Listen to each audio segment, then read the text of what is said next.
اس سلسلہ اجتماعات کے اعتبار سے الوداعی تحفہ ہوگا۔ اب میں آغاز کر رہا ہوں۔ پہلی بات، اس سبب میں 3 باتیں مجھے کہنی ہیں۔ سب سے پہلی بات یہ کہ زندگی کی سب سے بڑی حقیقت موت ہے۔ ہم بھلائے رکھتے ہیں، اپنے ذہن سے اسے دور رکھتے ہیں، لیکن واقعہ یہ ہے کہ زندگی کی سب سے بڑی حقیقت موت ہے۔ خدا کے منکر پیدا ہوئے ہیں، لیکن موت کا انکار کرنے والا تو کوئی پیدا نہیں ہوا۔ اس لیے میں نے آیت آپ کو سنائی، کل نفس ذائقۃ الموت، ہر ذی نفس کو موت کا مزہ چکھنا ہے، ہر جاندار کو موت کا مزہ چکھنا ہے۔ ثم الینا ترجعون، پھر ہماری طرف لوٹا دیے جاؤ۔ تو زندگی کی سب سے اہم حقیقت موت، اور موت کے بعد رجوع اللہ، آخرت، یہ سب سے بڑی حقیقت ہے۔ ایک حقیقت سب مانتے ہیں، سب جانتے ہیں، دوسری حقیقت کے اوپر پردہ پڑا ہوا ہے۔ میں نے اس اعتبار سے نوٹ کیا، یہ الفاظ قرآن میں 3 مرتبہ ہے، کل نفس ذائقۃ الموت، ہر جاندار کو موت کا مزہ چکھنا ہے۔ انبیاء اس سے مستثنا نہیں رہے، رسول اس سے مستثنا نہیں رہے، اولیاء اللہ مستثنا نہیں رہے۔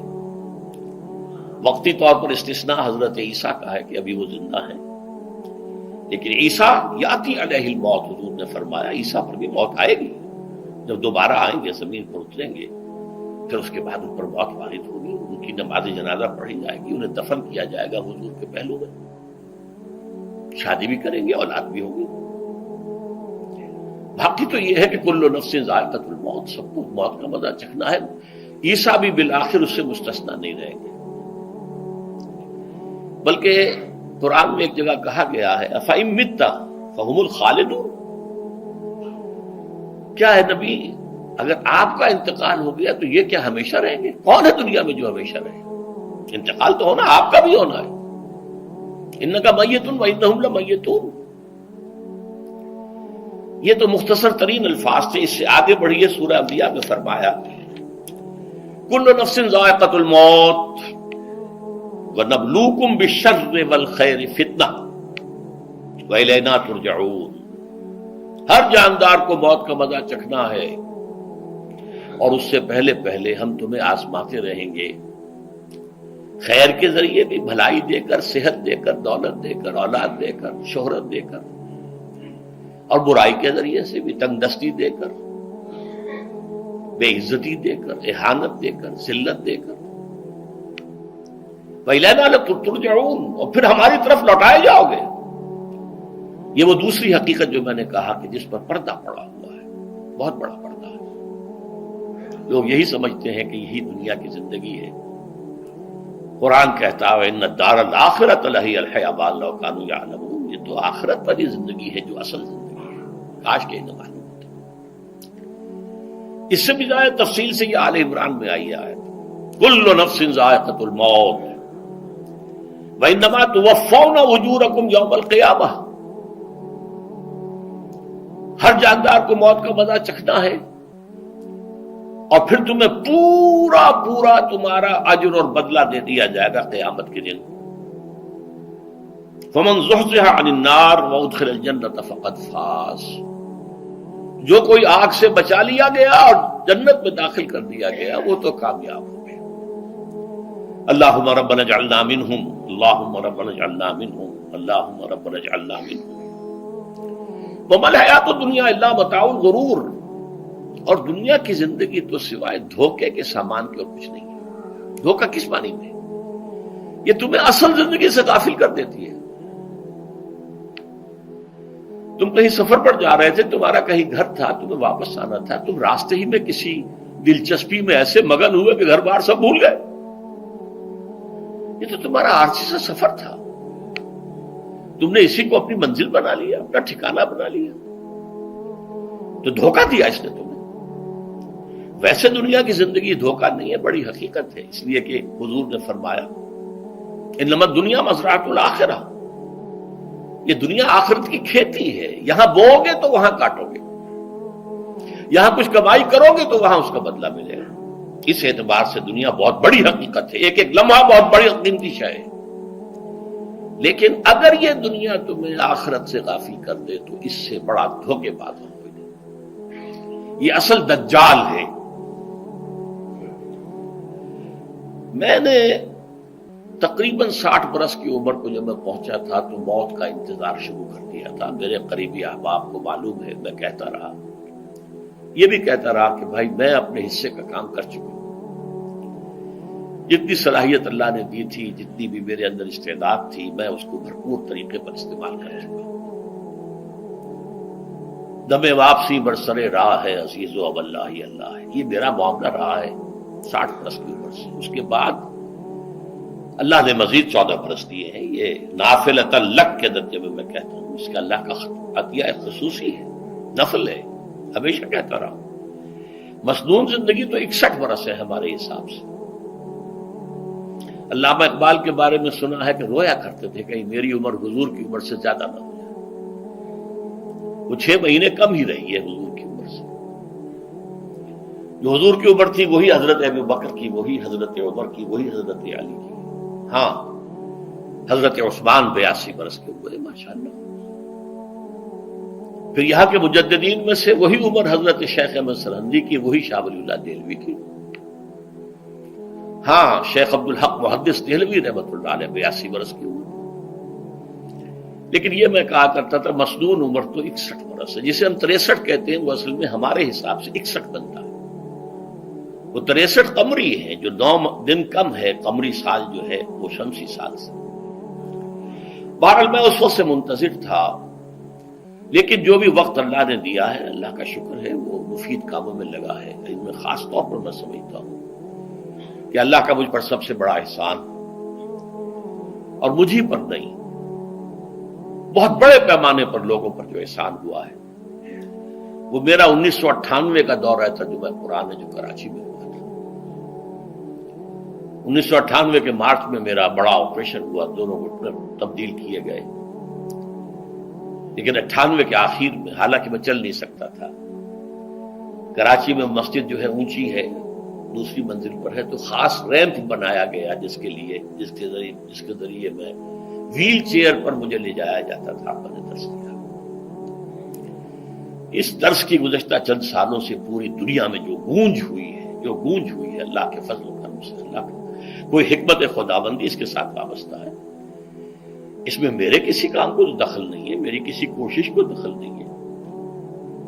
میں نے تو جو درس میں دیتا آ رہا تھا سن 85 سے، دورہ ترجمہ قرآن، البتہ یہ بات ضرور ہے کہ میں نے محسوس کیا تھا کہ سن 98 کے اس درس میں دورہ ترجمہ قرآن کے مجھے خصوصی انشراح حاصل تھا۔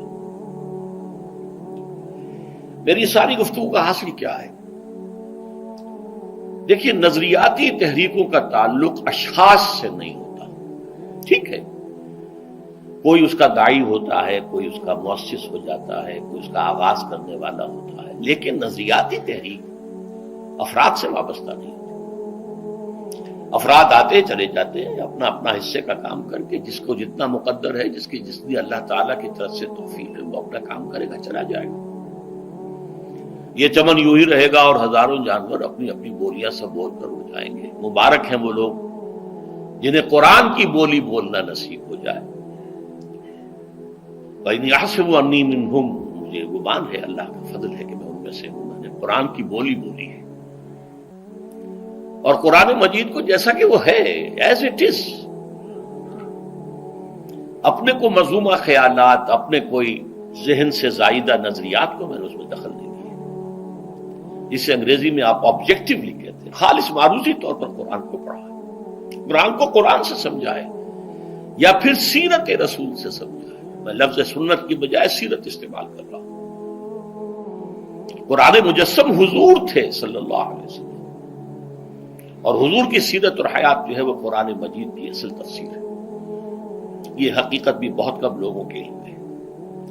وہ احادیث کا نام تو لیتے ہیں، احادیث بھی ہے، سیرت بھی تو احادیث ہی سے ہمیں ملتی ہے، لیکن میں خاص طور پر سنت یا حدیث کی بجائے سیرت کا لفظ استعمال کرتا ہوں۔ قرآن کی 2 سورسز ہیں، قرآن خود اور سیرت رسول صلی اللہ علیہ وسلم۔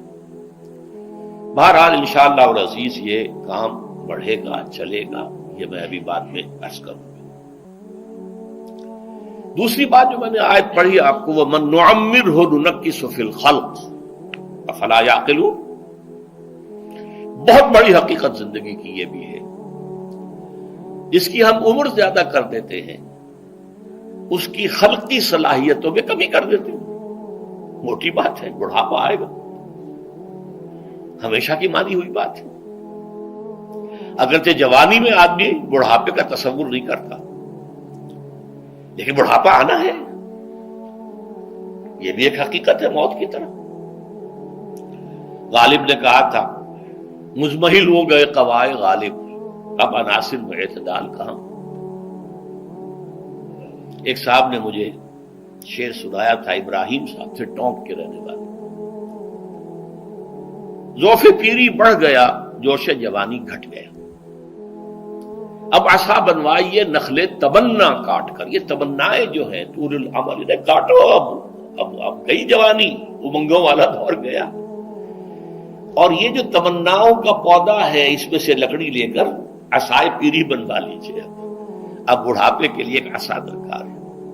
بڑا پیارا شعر ہے، ذوف پیری بڑھ گیا جوش جوانی گھٹ گیا، اب عصا بنوائیے نخل تمنا کاٹ کر۔ ابھی 2-3 دن ہوئے ہیں یہاں پر جو خانہ فرہنگ ایران ہے اس کے ڈائریکٹر آئے تھے، انہوں نے فارسی کا ایک شعر سنایا، بڑا پیارا شعر ہے۔ در جوانی گفتم کہ شعر شعر است اگرچہ پیر بود۔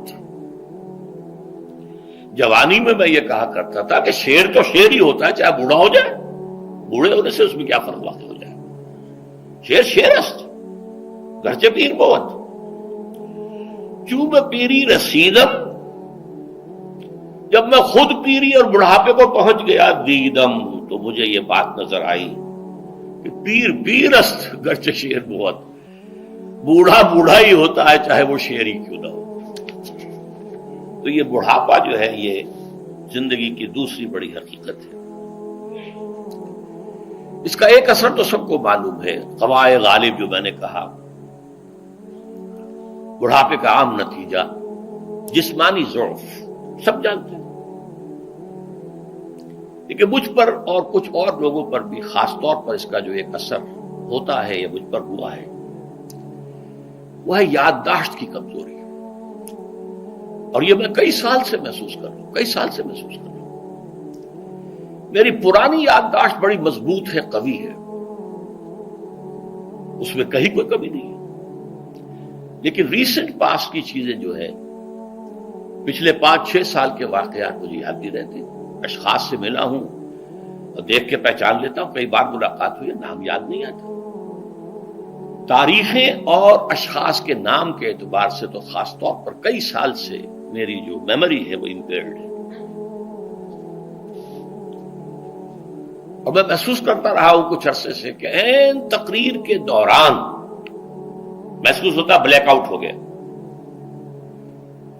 اور مجھے سلسلہ کلام جوڑنے کے لیے سوچنا پڑا، بعض اوقات 1000 کروڑ مرتبہ بولے ہوئے الفاظ غائب، اب چاہے کتنا ہی زور لگا لوں وہ لفظ یاد نہیں آئے گا، ہاں تھوڑی دیر کے بعد خود بخود یاد آ جائے گا۔ میرے اس آپریشن سے اب کچھ عرصے پہلے تک جو میری تقریریں یہاں ہوئی ان میں بہت سے لوگوں نے نوٹ کیا، میری تقاریر میں اب وہ روانی نہیں رہی تھی، وہ جو کراس ریفرنسز آیا کرتے تھے، جس کی بنا پر ایک مولانا عبد الکریم پاریخ صاحب تھے ناگپور کے، انڈیا کے، مولانا علی میاں کے وہ خلفاء میں سے، انہوں نے تفسیر بھی لکھی ہے قرآن کی، وہ ایک مرتبہ لاہور آئے تھے تو مجھ سے بھی ملاقات ہوئی، میرا درس بھی سنا، پھر یہاں وہ ایک دینی ادارے میں گئے، وہاں میرے خلاف باتیں ہو رہی تھی، تو انہوں نے کہا بھائی اس شخص کی کیا بات کرتے ہو، اس کے سامنے تو معلوم ہوتا ہے کہ قرآن کھلا ہوا ہے، جہاں سے چاہے لے لے، پھول کھلے ہیں گلشن گلشن، لیکن اپنا اپنا دامن، تم کیا بات کر رہے ہیں اس کے بارے میں۔ تو عبد الکریم پاریخ صاحب کی وہ جو تاثر تھا وہ صحیح تھا، کراس ریفرنسز کا آنا، القرآن یفسر بعضہ بعضا، اس میں بہت کمی آ گئی۔ بہرحال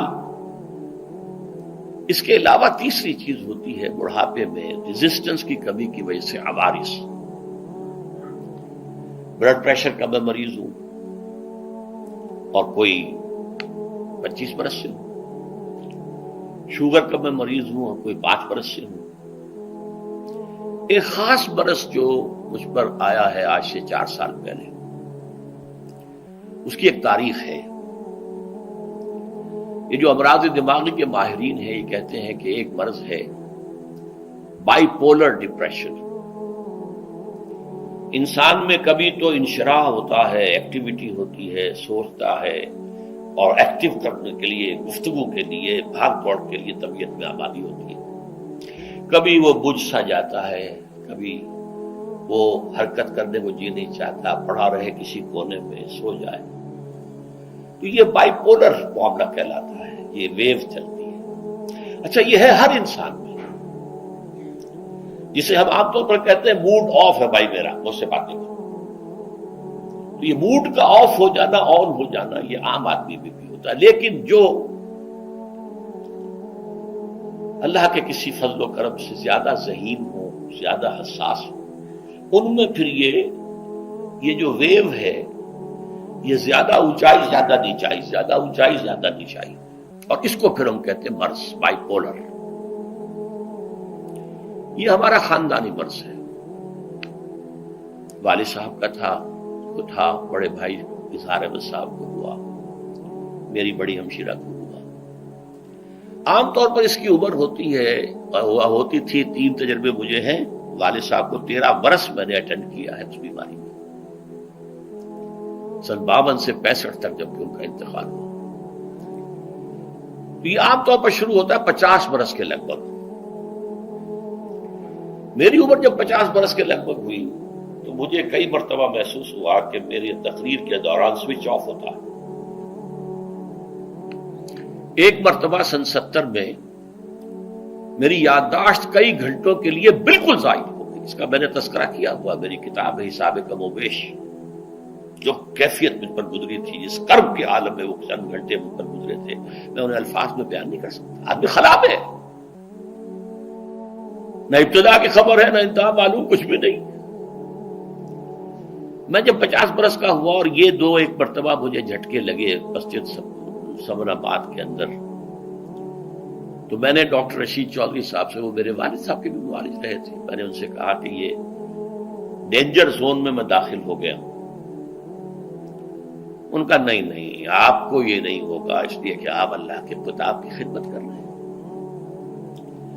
تو ان کی یہ بات پارشلی ٹروتھ نکلی کہ 70 برس کی عمر میں مجھ پر یہ 20 برس اللہ تعالیٰ نے مجھے اس میں ایک بونس دے دیا. 70 برس میں ظہور ہوا. اس کا ایکسائٹنگ کاز بنا ہے افغانستان میں جو حادثہ ہوا طالبان کے ساتھ. اتنا صدمہ مجھے تھا، ایک دم بیٹھ گیا. یہ چیز جو ہے ابھی کنٹینیو کر رہی ہے.